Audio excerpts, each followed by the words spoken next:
Bismillahirrahmanirrahim. Assalamualaikum warahmatullahi wabarakatuh. Alhamdulillahilladzi ja'ala al-ilma ala sifatil kamaliyah. Asyhadu an la ilaha illallah wahdahu la syarika lah. Alladzi khassa ma syaa min ibadihi bil ma'arifil hukmiyah. وأشهد أن محمدا عبده ورسوله الذي خصه الله تعالى بجميع كمالات العبودية. وصلى الله على سيدنا محمد الذي ملأ الله تعالى قلبه صلى الله عليه وسلم من حلاله الأعلى جل وعلا، وعينه صلى الله عليه وسلم من جميله الأسنى، وصار صلى الله عليه وسلم مسرورا ومنصورا، وعلى آله وأصحابه والسالكين على نهجه فنالوا خيرا واقعا. أما بعد، قال الله تعالى في كتابه الكريم: أعوذ بالله من الشيطان الرجيم، بسم الله الرحمن الرحيم، قد أفلح المؤمنون الذين هم في صلاتهم خاشعون والذين هم عن اللغو معرضون والذين هم للزكاة فاعلون والذين هم لفروجهم حافظون إلا على أزواجهم أو ما ملكت أيمانهم فإنهم غير ملومين إلى آخر الآية. صدق الله العظيم وصدق رسوله النبي الحبيب الكريم. نحن على ذلك من الشاهدين الشاكرين الحامدين. الحمد لله رب العالمين. Hadratul Muhtaramin, para sesepuh, para guru-guru kita semua, para kiai, para kiaiat, para asatidz, para ustadzat, para hujjaj, para tokoh masyarakat, aparatur pemerintah desa Kampung Besar, wabil khusus kepada guru kita bersama Dr. Hasan bin SAG, kepada guru kita bersama Ustadz Haji Musaid Abbas, kemudian ada guru kita juga Ustaz Haji Muhammad Muslim Misbah, mata'anallah bitul hayatihim. Kemudian kami menghormati dan kami muliakan Ketua DKM Raya Masjid Baitul Ma'mur Ayahanda Ustaz Haji Muslim Abbas, dan juga seluruh staf-stafnya. Juga tak lupa juga pada para jamaah hadirin hadirat rahimakumullah. Alhamdulillah alamin. Di pagi yang cerah ini Allah masih memberikan kita suatu kesempatan untuk menimba ilmu di majlis yang khairu jalis, di tempat yang memang di suatu tempat yang memiliki khairu jalis. Dalam suatu makalah teman terbaik, saya kutip satu makalah, teman terbaik sepanjang masa adalah kitab. Kenapa? Kitab itu menjadi salah satu faktor teman yang terbaik. Karena teman itu kan pada hakikatnya adalah mengingatkan. Salah satu adab bainal ikhwan, adab-adab di antara teman itu ketika temannya salah maka mengingatkan. Dan tidak ada pengingat yang lebih baik kecuali kita. Makanya disitu dikatakan khairul jalis kita. Kemudian sholawat beserta salam marilah kita curahkan kehadiran junjungan alam, ini Habibina Syafi'ina wa Maulana Muhammad sallallahu alaihi wasallam.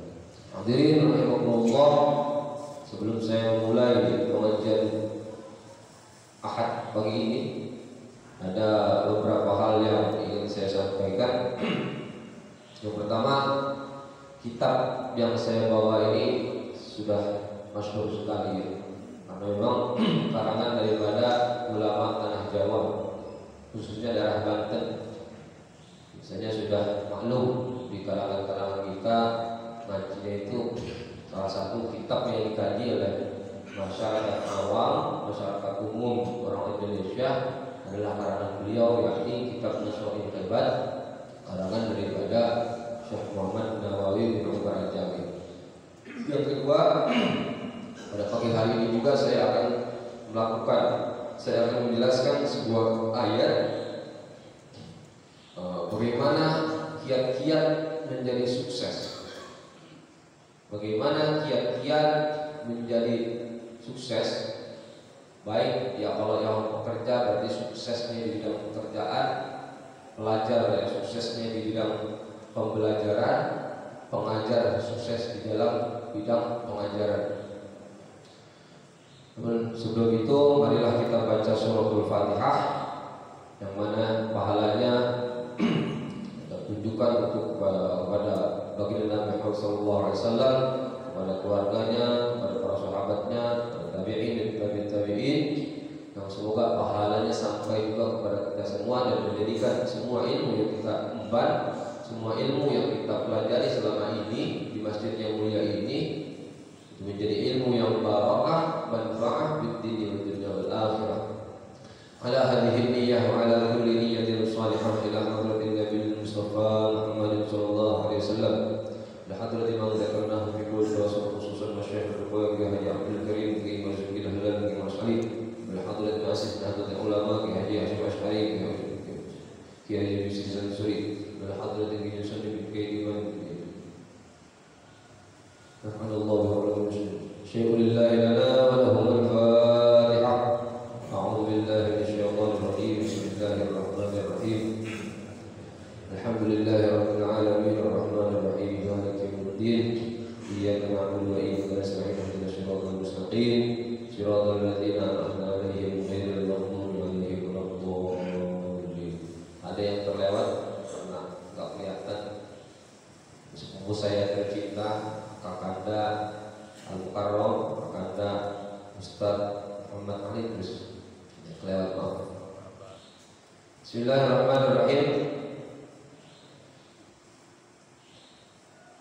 Al-Hadits Ats-Tsani ajazani bihi al-Allamah As-Sayyid Ahmad Al-Musifi Al-Misri ba'da an ajazani bihi As-Sayyid Abdul Wahhab bin Ahmad Farhat Syafi'i an masyayikhihi musalsala bil awaliyah ila Abdullah bin Umar bin As an-Nabi sallallahu alaihi wasallam annahu qala ar-rahimuna utai pira-pira wong kang welas asih iku yarhamuhumur rahman iku yarhamuhum welas asih ing ar-rahimun sapa ar-rahman sinten ar-rahmanu zat kang maha welas asih ing dalam dunia dan akhirat. Tabaraka wa ta'ala irhamu welasa sapa sira kabeh man ing wong fil ardi kang tetep ing dalam bumi, man ing makhluk fil ardi kang tetep ing dalam bumi, yarhamkum mongko welas ing sira kabeh sapa man zat atau makhluk fis samai kang tetep ing dalam langit. Waqala sallallahu alaihi wasallam khoslatani utawi pamerti loro la syai'a kang ora ana perkara iku moto iku al-aqiqa afdal luwih utama min huma ketimbang khoslatani yakni iku al-iman iman billahi wa Gusti Allah wa naqu lan manfaati lil muslimina maring pira-pira wong muslim. Jadi saya bingung mau mulai dari mana. Apa yang saya bahas itu satu dari kitab, kedua dari ayat. Karena memang persiapannya karena memang saya sekarang domisilinya sudah di daerah Pekayon, karena saya sudah mengajar di daerah Pekayon. Banyak waktu itu memang untuk sekedar informasi. Kalau jemaah nggak pernah melihat saya tiap hari itu nongol di rumah aja. Saya sudah ada di Pekayon, membarengi teman-teman mengajar di daerah Pekayon. Jadi dulu pondok saya pertama kali itu pondok Darul Hikmah. Jadi memang setiap harinya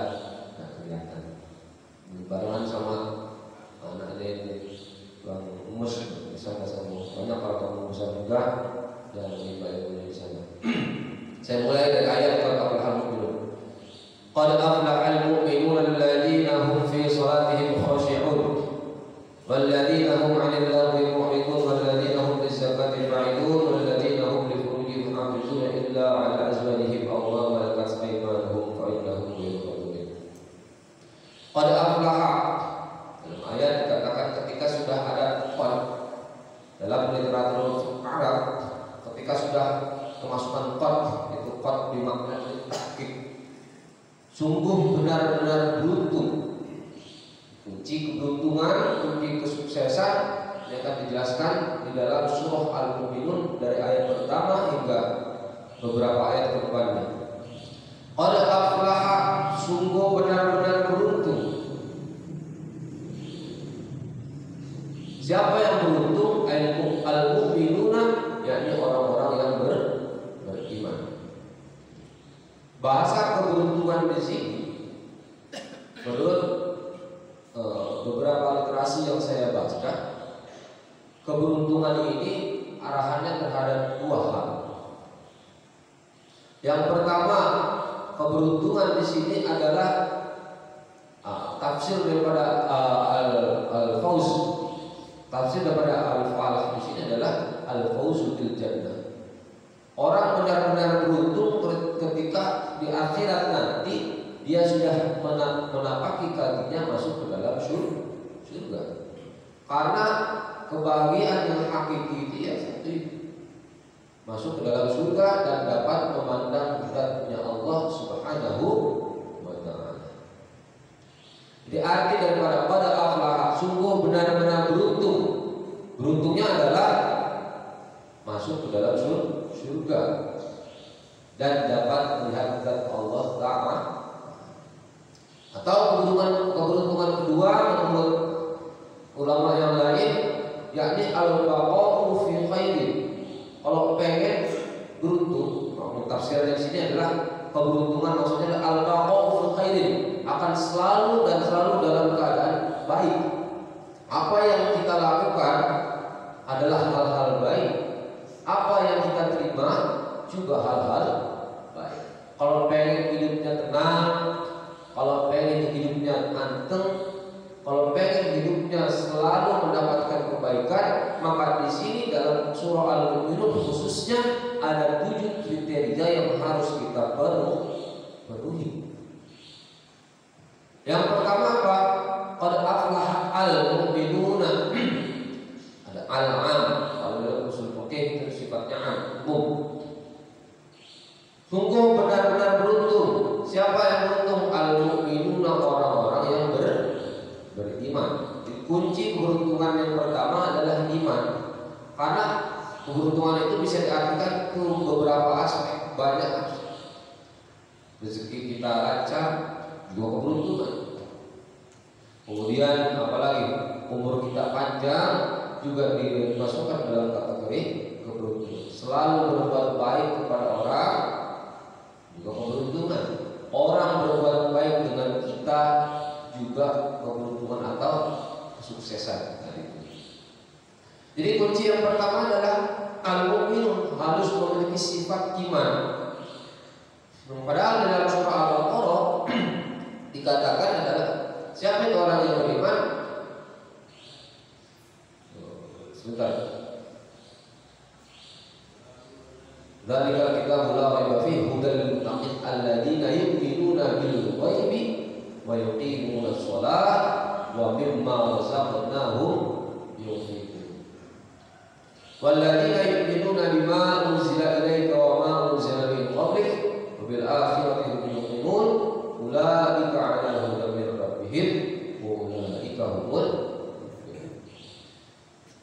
Kalau yang disebut sebagai orang yang beriman maka harus memenuhi aspek-aspek di sini. Yang pertama adalah alladzina yu'minuna bil ghaib. Harus beriman dengan perkara-perkara gaib. Perkara gaib itu yang tidak terlihat oleh kita, yang belum pernah kita rasakan. Apa arti iman? Iman itu adalah mempercayai dalam hati, mengakui dalam lisan, kemudian mengaplikasikannya dalam perbuatan. Jadi kunci kebahagiaan pertama itu harus beriman. Iman itu salah satu karakternya, salah satu syaratnya adalah harus meyakini tentang keberadaan hal-hal gaib. Hal gaib ini yang gak melulu tentang hal-hal mistis, bukan. Hal-hal yang belum kita rasakan seperti akan terjadinya hari kiamat, kemudian adanya yaumul mahsyar, yaumul hisab, yaumul mizan. Ini mempercayai semua hal itu, karena banyak diantara manusia juga ada yang jenis-jenis manusia yang terlalu rasionalis. Apapun yang tidak masuk ke dalam akal, ya dia akan tahu. Karena ada jenis-jenis orang seperti itu ada. Kaum orientalis itu ya, selalu mengedepankan akal ketimbang kepercayaan. Kaum filsuf juga sama, selalu mengaitkan semua dengan akal. Selalu mengaitkan dengan akal ketimbang kepercayaan. Bahkan salah satu kisah ya, banyak dari kalangan filsuf itu tidak percaya akan terjadinya hari kiamat, keberadaan yang Ya'juj Dajjal, karena memang nggak ada. Akhirnya para ulama membantah suatu hal yang tidak ada, suatu hal yang belum kita ketahui itu belum tentu tidak ada. Kemudian selanjutnya, alladzina yu'minuna bil ghaib wa yuqimuna shalah. Karakter orang mukmin kedua adalah mendirikan salat. Laksanakan salat khams waqtin, salawat al-khams, salat 5 waktu. Wa mimma razaqnahum yunfiqun, dan menafkahkan sebagian daripada harta yang sudah punya penghasilan, yang punya harta banyak, maka jangan pernah lupa kalau di hartanya itu ada hak-hak orang fakir miskin, ada hak-hak orang fisabilillah dan lain sebagainya. Asnaf zakat. Kemudian alladzina yu'minuna bima unzila ilaik, selain daripada percaya terhadap hal gaib, selain daripada mendirikan sholat, selain daripada menafkahkan sebagian rezeki, juga harus mempercayai tentang Al-Quran, wa ma unzila min qablik, dan kitab-kitab yang diturunkan sebelum Al-Quran. Itu karakter orang-orang beriman. Kalau ingin disebut orang yang beriman dalam surah Al-Baqarah tersebut, itu kriteria yang harus kita penuhi. Kita kembali ke surah Al-Mu'minun tadi. Qad aflaha al-mu'minun, sungguh benar-benar beruntung orang-orang yang beriman. Jadi kalau ingin sukses, kalau ingin beruntung, hidupnya selalu dalam kenikmatan, maka kuncinya adalah beriman. Kalau pengen rezekinya banyak, kuncinya beriman. Lalu banyak orang kafir yang rezekinya banyak. Ada tuh orang Cina tuh kalau lihat rumahnya kira-kira mana? Orang Cina rumahnya mewah, kemudian istrinya cakep-cakep. Apakah dia termasuk orang-orang yang mendapatkan keberuntungan? Al-falah. Ternyata keberuntungan itu nanti ada yang hakiki, ada yang sifatnya nyata, ada yang sifatnya tidak nyata. Sama seperti fata morgana, yang nikmat-nikmat semu, kenikmatan, kebahagiaan semu. Saya sering contohkan pada teman-teman itu di sana. Salah satu contohnya kebahagiaan yang semu itu adalah santri itu biasanya dilarang main HP.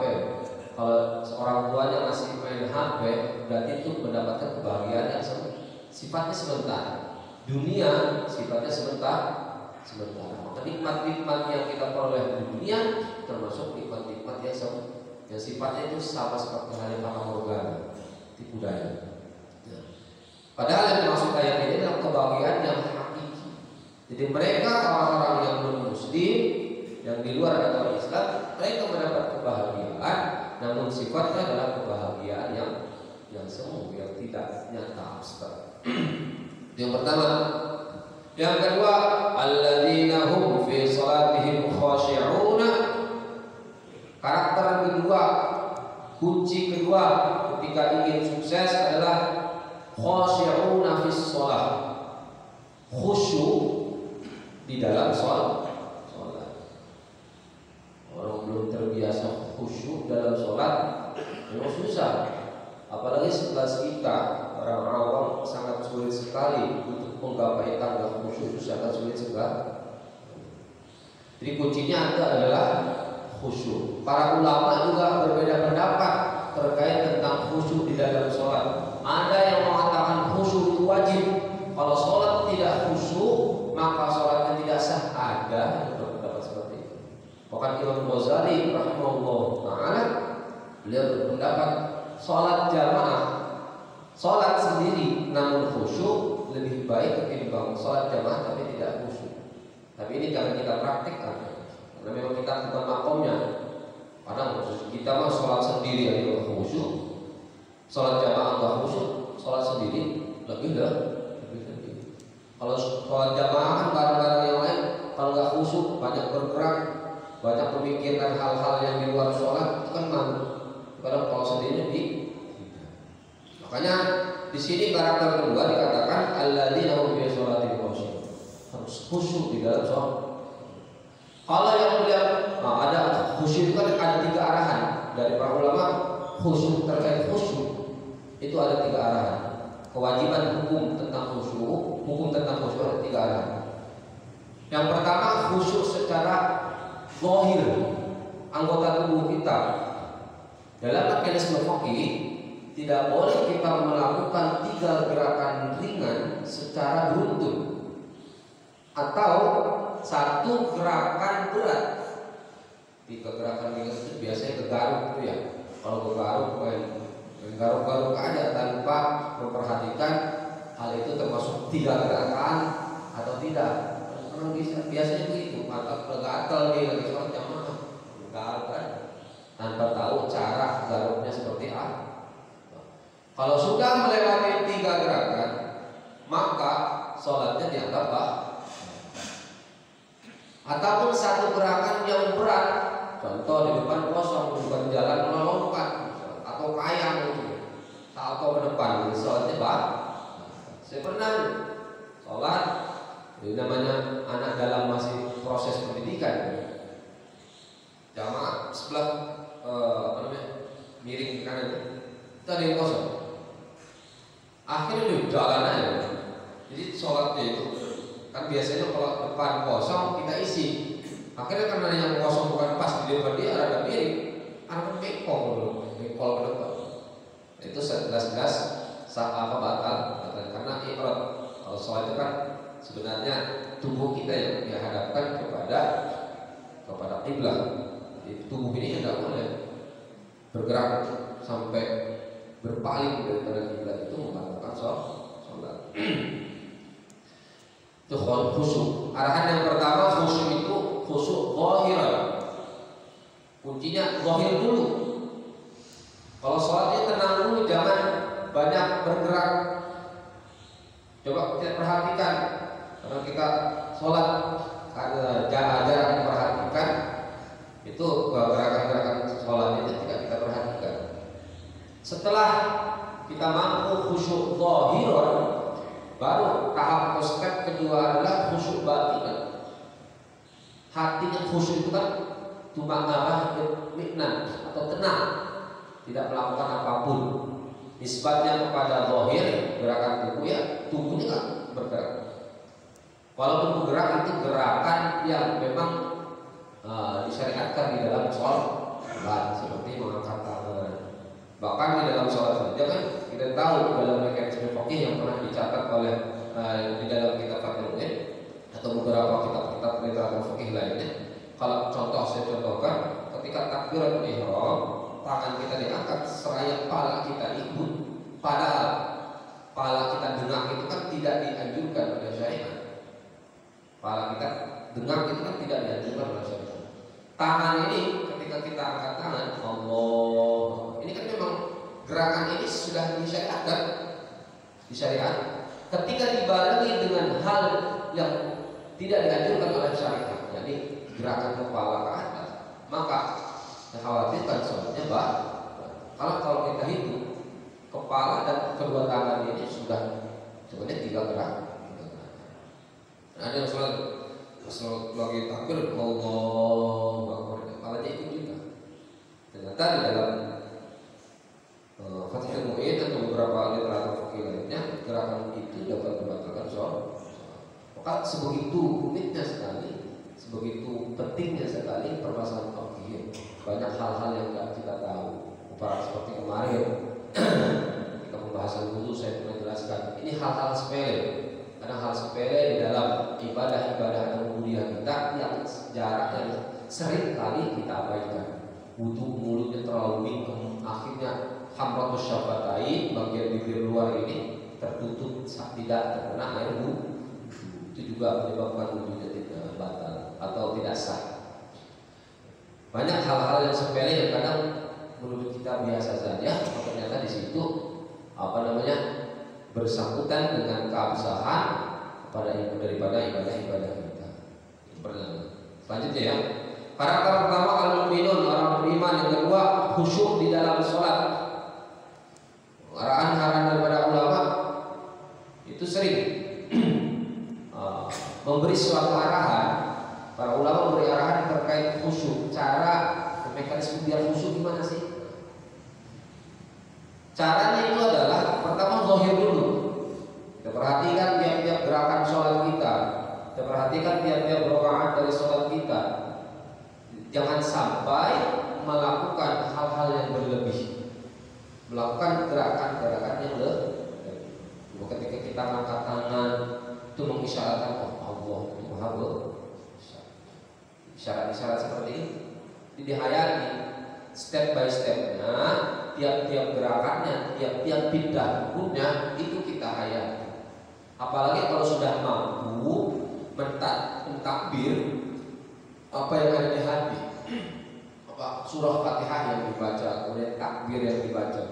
Jadi pikiran ini tidak kemana-mana, memikirkan gerakan-gerakan sholat. Hati kita juga tidak kemana-mana, menghadirkan hati kita di dalam sholat. Itu yang dimaksud daripada khusyuk di dalam sholat. Ya, step pertama zahir dulu, tidak usah. Yang penting mah tangan kita nggak kemana-mana. Yang penting mah kaki kita nggak melangkah kemana-mana, tidak bergerak kemana-mana. Semua anggota tubuh kita tenang. Itu tahap pertama.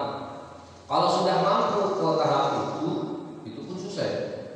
Kalau sudah mampu ke tahap itu, baru nanti kita naikkan khusyuk secara batin. Khusyuk batin itu ya, coba ketika takbir Allahu Akbar. Jadi pikiran kita itu jangan kemana-mana. Utang terakhir belakangan dulu. Masalah utang kita simpan dulu. Karena memang sholat itu kan aqimus sholat dzikri ya. Proses pengingat Allah, mengingat Allah. Makanya ada ulama yang mengatakan khusyuk itu wajib. Sangat aneh itu sholat itu didirikan untuk mengingat Allah, akan tetapi ketika kita sholat malah kita lupa. Ayatnya gitu. Aqimis sholata dzikri. Didirikanlah sholat untuk mengingat. Jadi kita sholatnya fungsinya apa? Untuk mengingat Allah. Kita banyak kesibukan harian, yang kerja, yang sekolah, yang bertani. Akhirnya banyak kesibukan hingga menyebabkan kita lalai kepada Allah. Dengan proses sholatlah kita diingatkan kembali, di-refresh, kita didaur ulang, ingatan kita tentang Tuhan itu diulang kembali, ingatkan kembali. Sekali dalam sehari 5 kali. Supaya apa? Supaya kita itu tidak lepas daripada Allah Subhanahu wa ta'ala. Di-refresh. Selanjutnya, walladzina hum 'anil lagwi mu'ridun. Dan orang-orang yang berpaling i'rad, berpaling dari hal yang tidak berguna, al-laghu, hal yang sia-sia. Jadi karakter yang ketiga, yang pertama beriman, yang kedua khusyuk di dalam sholat, yang ketiga adalah berpaling dari hal-hal yang tidak berguna. Kadang kita apa aja dilakuin, seseleketan kalau kita seseleketan apa aja dilakuin. Padahal kita tahu hal itu tidak bermanfaat, malah tetap dilakukan. karakter kesuksesan yang ketiga adalah jangan sampai kita melakukan hal-hal yang tidak bermanfaat. Nisbatnya orang kerja, bagaimana nih ada potensi untuk mendapatkan rezeki. Nisbatnya orang belajar, gimana nih di waktu-waktu kosong digunakan untuk tambahan ilmu. Misal di luar pengajian kita ini tambahan, cari tambahan ilmu sendiri. Itu namanya apa? Tidak berpaling dari hal-hal yang tidak bermanfaat. Di dalam tafsirnya, al-laghu, hal yang tidak berguna itu, ada yang mengatakan bahwa hal yang tidak berguna itu maksudnya adalah hal-hal haram, hal makruh, dan hal mubah. Di tiga arahan. Hal yang tidak berguna itu adalah hal haram, hal makruh, dan hal mubah. Maksudnya gimana? Berpaling daripada hal-hal yang haram. Sudah jelas haramnya, jangan dilakukan. Sudah jelas dilarangnya, tidak dilakukan. Atau berpaling daripada hal-hal makruh. Sudah tahu itu makruh yang tidak dilakukan. Atau berpaling dari hal-hal mubah. Para ulama itu selalu bagaimana caranya setiap gerakannya, bagaimana caranya setiap gerakannya itu dijadikan sebagai pundi-pundi amal. Hanya pintar mengolahnya itu pintar. Akhirnya makan yang hukumnya mubah itu bisa tiap-tiap suapannya menjadi ladang pahala. Itu karena niatnya itu. Niatnya ketika makan, para ulama ini saya makan untuk apa? Untuk kuat, agar kuat dalam beribadah kepada Allah. Saya niat makan untuk menaiki diri Allah, untuk menggapai ridhonya Allah. Jadi hal-hal yang sifatnya mubah ketika diolah oleh para ulama, ketika kita cerdas dalam mengolahnya, maka itu akan menjadi budi-budi amal buat kita. Tidur itu kan ya aktivitas hari-hari kita. Tapi ketika tidur itu diniatkan, maka misal untuk buat ibadah besok paginya kalau subuh itu nggak kesiangan, diniatkan untuk sholat subuh biar supaya seger, nggak ngantuk. Maka tidur yang kita lakukan tiap malam itu bisa menjadi ladang pahala. Apalagi zikir-zikir dulu sebelum tidur itu zikir dulu. Ini para ulama yang seperti ini, pintar atau cerdas dalam mengolah. Yang ketiga ini adalah tidak atau i'rad, berpaling dari hal-hal yang tidak berguna. Dalam hadis dikatakan min husni islamil mar'i tarkuhu ma la ya'ni, meninggalkan hal-hal yang tidak bermanfaat. Termasuk dari apiknya keislaman seseorang. Islam seseorang itu bisa dinilai baik atau tidak. Catatannya adalah tarkuhu ma la ya'ni, meninggalkan suatu hal yang tidak berguna. Apa hal yang tidak berguna? Itu tadi hal haram, hal makruh atau hal mubah yang memang tidak diniati, berubah saja. Kedua, pandangan Allah yang kedua adalah sejenis maksiat, berpaling daripada maksiat kepada Allah. Walladzina hum lizzakati fa'iluna, dan orang-orang yang fa'iluna lizzakat, melakukan zakat. Kita lihat akar kata zakat itu kan zakaya suku. Zakah yuzaki tazkiyatan tazkiyah, artinya adalah membersihkan. Jadi zakah yang artinya bersih. Maksudnya apa? Ya, orang-orang yang telah membayar zakat itu pada dasarnya dia sedang membersihkan. Apa yang membersihkan? Kalau zakatnya zakat mal, berarti membersihkan hal-hal yang berkaitan dengan harta. Kalau zakatnya zakatun nafas, zakat fitrah, ya, membersihkan di diri.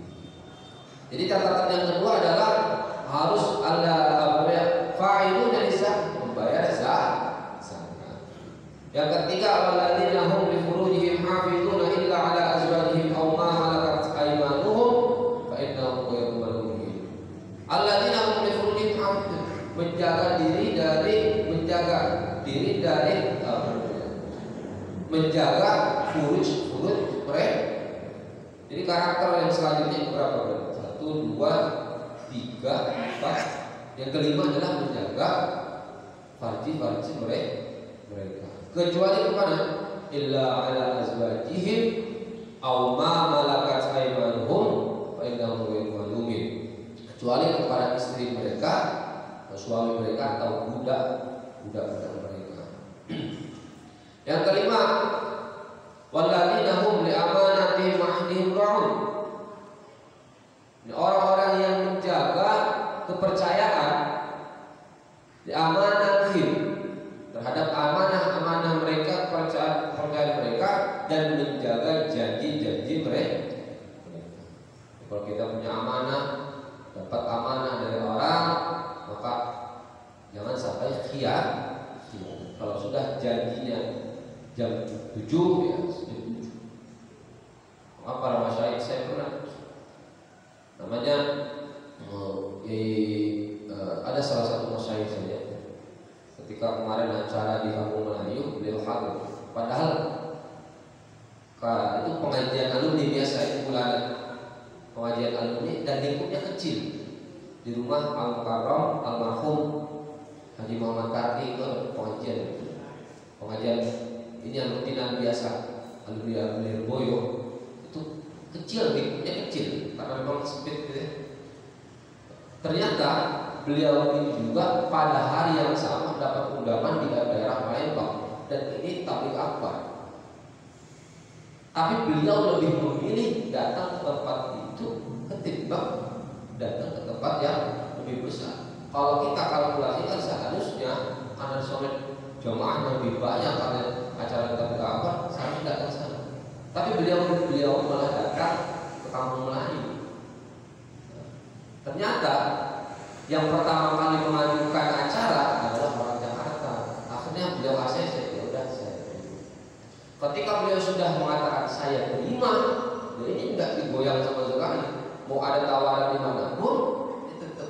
Karena sudah janji. Beliau sudah janji akan datang ke tempat tersebut. Akhirnya acara yang tabligh akbar yang ada di Palembang ditolak. Karena saya punya acara janji. Nah, ini karakter orang mukmin adalah ketika sudah berjanji maka ditepati. Walladzina hum li amanatihim wa ahdihim ra'un walladzina hum ala salawatihim yuhafizuna. Selanjutnya adalah selalu menjaga salat mereka. Kalau yang pertama tadi kan khusyuk. Kalau salat khusyuk itu kan masih keterkaitan dengan internal ibadah. Kalau menjaga menjaga salat mereka itu adalah menjaga salat di tiap waktunya. Ketika kita sudah memiliki 7 karakter ini, maka di awal dikatakan qad aflaha, qad faza, beruntung. Lalu gimana konsepnya untuk orang-orang pekerja? Sama saja. Ini bisa saja kita terapkan dalam pekerjaan. Ini namanya tafsir tematik atau tafsir yang kontekstual. Bisa mengiktibar, sebenarnya bukan tafsiran daripada ayat tersebut, tapi bisa kita arahkan terhadap hal-hal tersebut. Tafsir tematik atau tafsir kontekstual. Kalau disebutkan kita sebagai pekerja, maka kita pakai ayat ini untuk kesemangatan kita dalam bekerja. Caranya gimana? Qad aflaha al-mu'minun. Kalau kerjaan pengen beres, kalau kerjaan pengen di apa istilahnya dipercaya oleh atasan, atau kalau kerjaan pengen sukses, qad aflaha, sukses itu adalah yang pertama al-mu'minun. Kita harus pasrah, percaya sepenuhnya terhadap usaha. Berarti nanti sholat itu khusyuk, kemudian khusyuk di dalam sholat, maksudnya adalah dalam setiap pekerjaan itu kita harus fokus. Karena banyak udah masuk kerjaan, akhirnya terdapat gaji yang tawaran pekerjaan gaji yang lebih besar, akhirnya tidak fokus. Waktunya kita kerja malah cari teman, waktunya kita kerja malah melakukan hal-hal yang di luar kerjaan. Ini istilahnya dapat mengganggu proses pekerjaan. Di mana ayat ini juga bisa menjadi motivasi untuk kita sebagai pelajar, untuk kita sebagai pekerja dan lain sebagainya. Pertama, yang kedua terkait dengan apa yang saya jelaskan tadi di awal, saya akan mentabarkan dengan kitabnya Syekh Nawawi Al-Bantani, yakni kitab Nasha'il Ibad. Di sini diterangkan al-hadis as-sani. Sekian ya. Jadi untuk kiat-kiat sukses kita itu pakai surah Al-Mu'minun. Kuncinya tadi ada sekitar 7 kriteria yang harus kita emban di yang sudah diarahkan oleh Allah agar mendapatkan kiat atau kesuksesan, kebahagiaan baik di dunia atau di akhirat. Yang kedua, selanjutnya saya mengutip sebuah hadis dalam kitab Nasha'il Ibad karangan daripada Imam Nawawi Al-Bantani Al-Jami. Al-hadis tsani ajazani bihi al-alamah Sayyid Ahmad Mursifi. Telah mengijazahkan kepadaku al-alamah Sayyid Ahmad Al-Mursifi Al-Misri. Aku dijazahkan dari Sayyid Ahmad Mursifi Al-Misri yang tinggal di Mesir. Ba'da'an ajazani bihi as-Sayyid Abdul Wahab ibn Ahmad. Setelah aku dijazahkan oleh Abdullah bin Ahmad. Bunyi hadisnya seperti ini. Ar-rahimuna, orang-orang yang memiliki cinta kasih Allah, orang-orang yang memiliki kasih sayang, orang-orang yang saling menyayangi, yarhamuhumur rahman, maka akan dicintai, disayangi oleh Zat yang Maha Pengasih, oleh Zat yang Maha Penyayang. Irhamu man fil ard yarhamkum man fis sama. Kasih sayanglah kalian, belas kasihlah kalian terhadap makhluk-makhluk yang ada di bumi, maka niscaya semua makhluk yang ada di langit akan menyayangi kalian. Salah satu sifat Allah yang kita bisa rasakan adalah sifat Rahman. Makanya sifat itu memang pada dasarnya sifat yang dimiliki oleh Allah atau cuilan daripada salah satu sifat Allah yang kita bisa rasakan. Maka di sini dikatakan Allah sangat cinta kepada orang-orang yang memiliki cinta kasih. Karena apa? Allah sangat sayang terhadap orang-orang yang punya kasih sayang di dalam hati. Kenapa? Karena di dalam tubuh tersebut terdapat salah satu karakter Allah, yakni kasih sayang. Maka irhamu man fil ard, kasih sayanglah terhadap makhluk yang di bumi, baik jenisnya manusia, baik jenisnya bukan manusia, hewan dan lain sebagainya. Harus kita kasih sayang. Kadang kita udah memperhatikan, kalau udah mondok orang bertahun tahun kita melupakan hadis-hadis tersebut. Kadang kesalahan kita, kebanyakan dari kita itu kesalahannya adalah selalu melihat orang dari sisi buruk. Bahkan Imam Syafi'i mengatakan kalau kamu mencari teman tanpa aib, kamu sangat tinggalin hidup sendiri. Karena tidak ada manusia satupun, yang tanpa aib itu tidak. Sesuai dengan penamaannya, lisanul halul khata' wan nisyan. Manusia itu tempat salah dan lupa, wajar.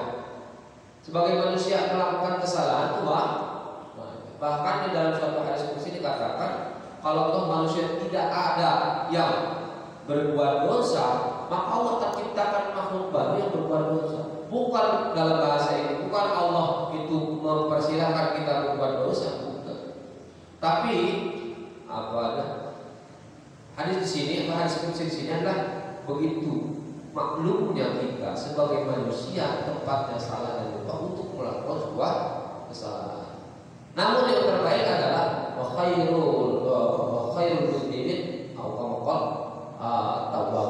dan sebaik-baiknya orang yang melakukan kesalahan khairul khata'in at-tawwab, sebaik-baiknya orang yang melakukan kesalahan adalah orang-orang yang taubat.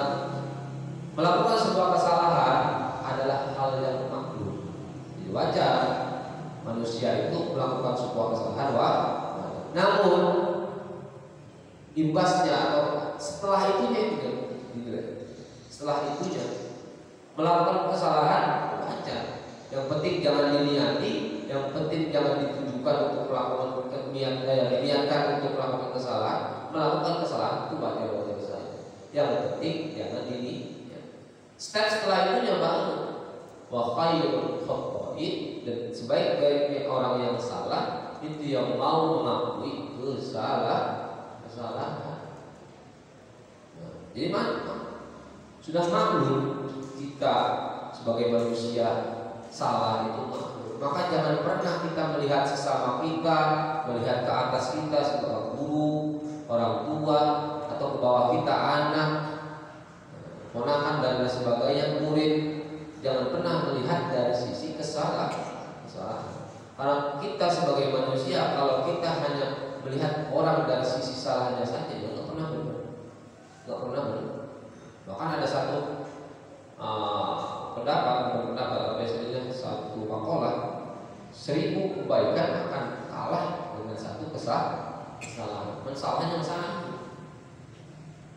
Gara-gara janji bisa nggak ditepati, tanpa sengaja atau sengaja. Kesalahannya satu, tapi ribuan kebaikan yang pernah kita berikan atau yang pernah orang tersebut berikan kepada kita itu kita lupa kalau kamu punya duit, pinjam duitnya ke siapa? Lupa kalau ada kesusahan menambah duit ya. Jadi kadang kita itu lalai di dalam hal tersebut, itu lalai. Ar-rahimuna yarhamuhumur rahman. Orang-orang yang memiliki kasih sayang terhadap sesama, terhadap ke atasnya, kepada di bawahnya, maka akan dicintai oleh Allah yang Maha Penyayang. Makanya sikap itu beda. Orang-orang yang benar-benar istilahnya memiliki rasa kasih sayang di dalam hatinya terhadap sesama makhluk, terhadap sebayanya, terhadap gurunya, terhadap muridnya, anaknya, ini akan beda. Irhamu man fil ard yarhamkum man fis sama. Maka kasihanilah man itu kan kalau kita lihat umum, apapun pokoknya yang hidup itu bisa disebut menggunakan man.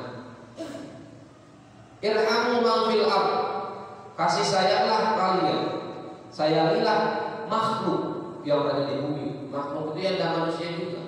Oke, kalau di tahap manusia, antar manusia, baik yang sederajat, baik yang di atas kita, baik yang di bawah kita, sudah mampu kita mengaplikasikan rasa kasih sayang kepada mereka semua untuk sebaya kita sudah mampu istilahnya memberi kasih sayang dalam arti luas ya, memberi kasih sayang terhadap tetangga kita, saudara-saudara kita yang sebaya dengan kita. Sudah mampu baru kita step atasnya juga kasih sayang kepada guru-guru kita, kepada orang tua kita. Ketiga ada kasih sayang terhadap yang di bawah kita, anak kita, murid kita. Baru tahap selanjutnya kasih sayang kepada seluruh makhluk Allah yang ada di bumi. Oleh wali itu seperti kita tahu kita guru kita almarhum Al-Ghafurullah Haji Musonib dengan cerita masyhurnya. Beliau itu kalau mau ke masjid melewati di depannya ada ayam dan anak ayam lagi makanin beras, lagi makanin dari makanan. Beliau itu rela menunggu hanya sekedar apa? Dan sekedar tidak mengganggu si ayam sedang makan. Kalau kita makan ikan dicolong sama kucing aja, main tandangan kucing kan gitu. Kucing karena ikan dicuri oleh kucing, dimakan kucing, ngomel-ngomel, ditendang. Jadi jangan sampai kita memiliki salah satu sifat kebalikan dari sifat Allah. Wal makna ar-rahimuna liman fil ard min adamiyyin wa hayawanin lam yu'mar bi qatlih bil ihsan ilaihim yuhsinur rahman ilaihim.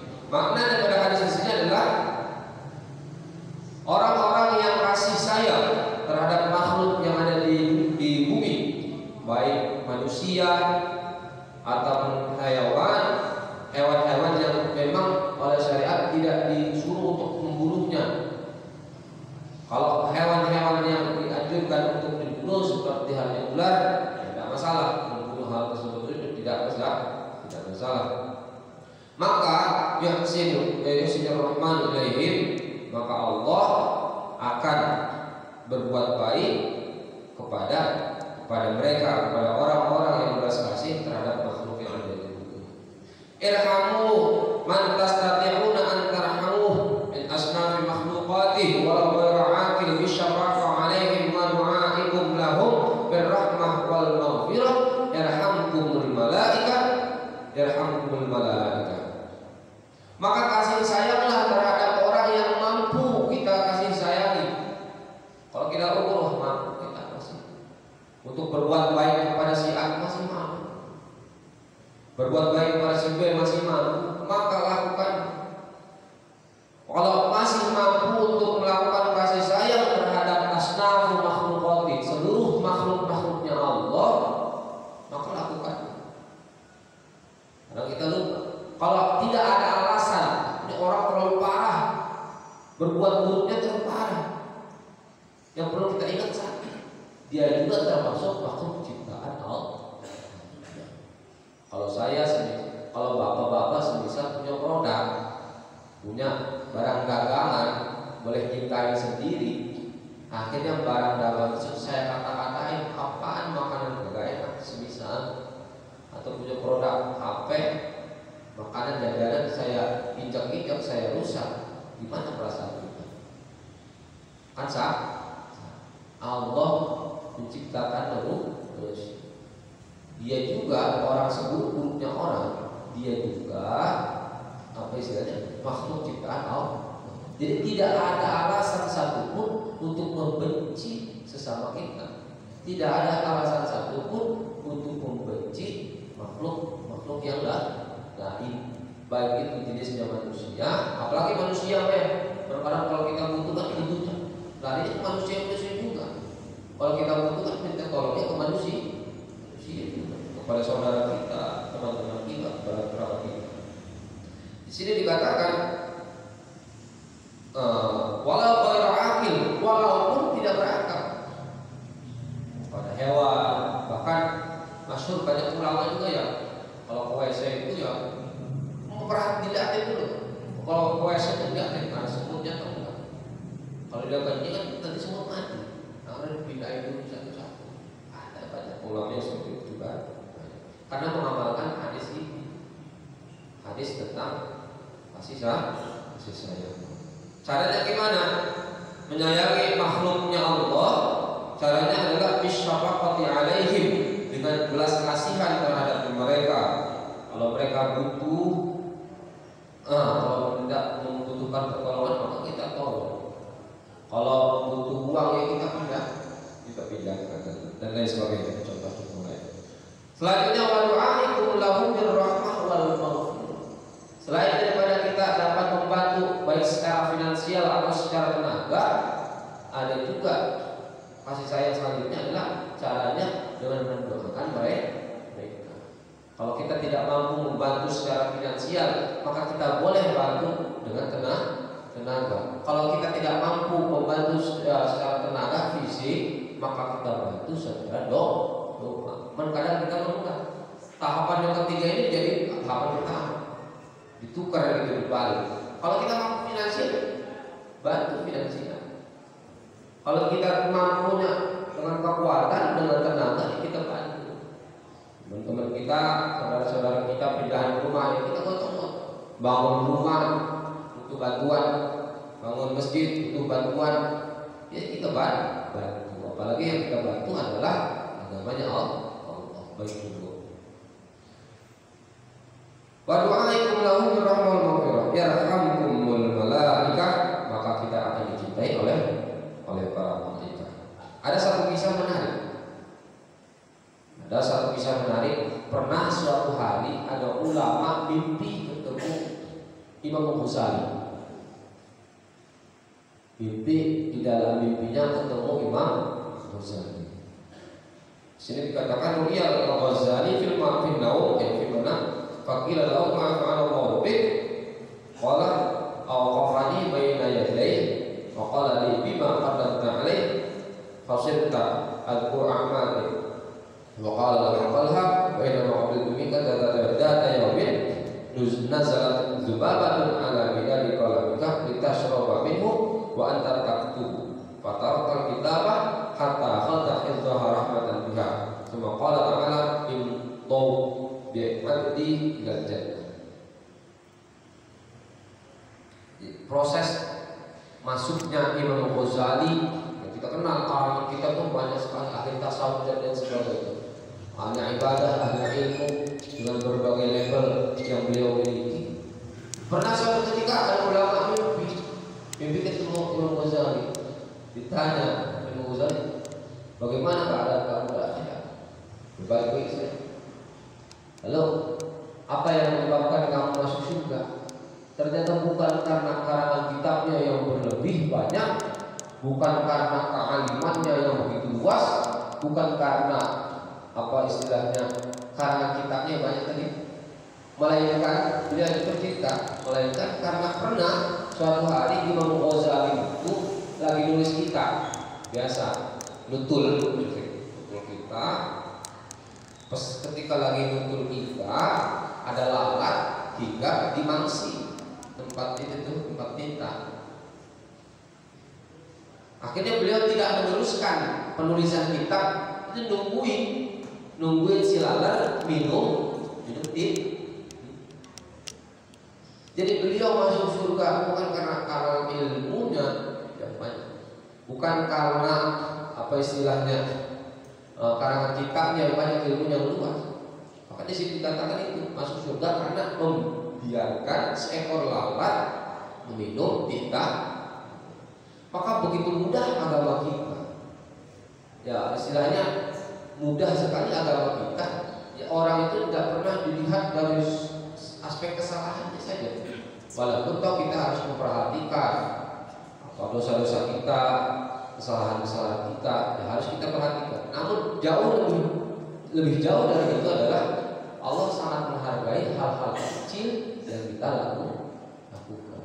Maka potensi kita untuk masuk surga itu lebih besar, lebih sebejat-bejatnya kita jangan sampai istilahnya apa melupakan masalah ini dikasih saya adalah mana sih diintisari pada kisahnya Imam Ghazali mengatakan ya walaupun sepele cuma berasal dari hati itu akan berdampak menjadi hal yang baik. Wa fi qoulihi sallallahu alaihi wasallam yarhamkum riwayat tadi al-jazm warrafa jad ana doa sallallahu alaihi wasallam wa min asbabi husnil khatimah al-muwadhabah ala hadha du'a Allahumma akrim hadhihi al-ummah al-muhammadiyah bi jami'i awailika fid darain ikraman liman ja'altaha min ummatihi sallallahu alaihi wasallam. Termasuk daripada sebab-sebab husnul khatimah, kalau kita ingin wafat dalam keadaan husnul khatimah, maka sering-sering doa ini. Apa doanya? Allahumma akrim hadhihi ummah, Allah muliakanlah umat Muhammad ini. Kita memohon kepada Allah untuk memuliakan umat Nabi Muhammad. Kolerasi dengan hadis di atas adalah itu tadi, kita itu kasih sayang terhadap makhluk. Ini korelasi apa doa ini dengan hadis di atas itu adalah kita di atas itu kan dianjurkan oleh syariat untuk berbuat baik kepada makhluk yang lain. Berbuat baik juga bisa secara finansial, bisa secara tenaga atau dengan doa. Kalau kita nggak mampu dengan finansial karena kita orang yang nggak punya, maka bantu kita punya badan gede, punya otot yang kuat, bantu dengan tenaga. Ternyata lihat badannya kurus juga, nggak kuat ngangkat apa-apa, maka kita bantu dengan doa. Maka di sini katakan termasuk doa yang menyebabkan banyakkan orang itu husnul khotimah adalah Allahumma akrim hadhil ummat al-Muhammadiyah. Allahumma akrim hadhil ummat al-Muhammadiyah bi jami'i awailika fid darain ikraman liman ja'altaha min ummati. Sering-sering doa ini. Kenapa esensi daripada doa ini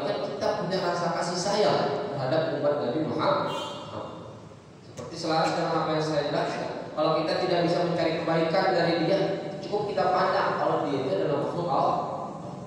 Apalagi sama-sama Islamnya. Jangankan yang sesama Islam, yang non Islam saja kita harus kasih saksi. Apalagi sesama Islam. Jadi saudara, dia masih memegang panji bendera Rasulullah SAW. Seburuk-buruknya dia masih memegang bendera Rasulullah. Wa min asbabil qasimah wa min al-muwadhabah ala hadhihi du'a baina sunnati subhi wa fardhi wa Allahumma ighfir li ummati sayyidina Muhammad, Allahumma arham ummata sayyidina Muhammad, Allahumma astur ummata sayyidina Muhammad, Allahumma adkur ummata sayyidina Muhammad, Allahumma aslih ummata Muhammad, Allahumma afi ummata sayyidina Muhammad, Allahumma ahfaz ummata sayyidina Muhammad, Allahumma arham ummata sayyidina Muhammad rahmatan 'ammah ya rabbal alamin, Allahumma ighfir li ummati sayyidina Muhammad maghfiratan 'ammah ya rabbal alamin, Allahumma farrij an ummati sayyidina Muhammad farjan 'ajilan ya rabbal. Termasuk daripada asbab penyebab bisa mati wafat dalam keadaan husnul khatimah itu doa Allahumma ighfir li ummati Muhammad, Allahumma astur uyuba ummati Muhammad, Allahumma akrim umat Muhammad, Allahumma aslih umat Muhammad. Itu kita baca doa tersebut di antara subuh dan di antara qomiyah subuh dengan sholat subuh. Jadi kalau bapak panjang kita panjang cukup Allahumma ighfir Muhammad, Allahumma arham umat Muhammad. Yang penting ada esensi doa untuk mencintai terhadap umat Nabi Muhammad sallallahu alaihi wasallam. Selanjutnya khaslatan la syai'a. Oke, cukup ya. Karena waktu sudah siang, maka agak ketupat di luar udah nungguin. Akhirnya saya tutup.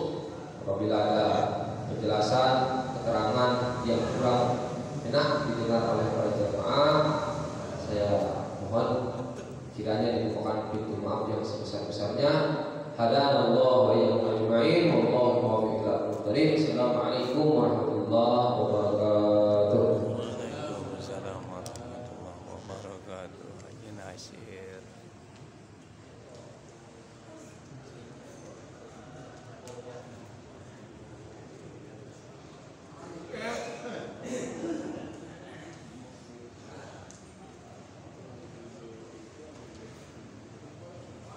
Ini baru